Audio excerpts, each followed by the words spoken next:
So we're putting together a Continental 3-leg. Here we have the components you receive with it. So we've got the spanner, we've got 2 screws, 2 threaded bars, one slightly shorter, one longer, 3 adjustable feet and 2 spacers.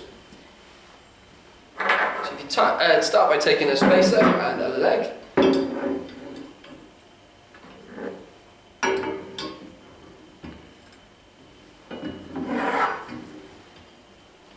You can do this on your own, but we do recommend that you have 2 people.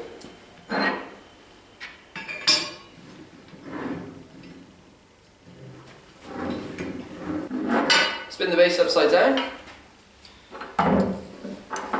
Pop the longer threaded bar through.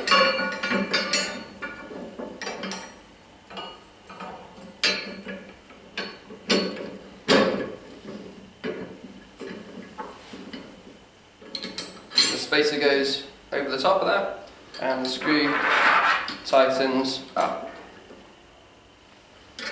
Again, we've got the adjustable feet. Push through it. And there we have Continental 3-leg.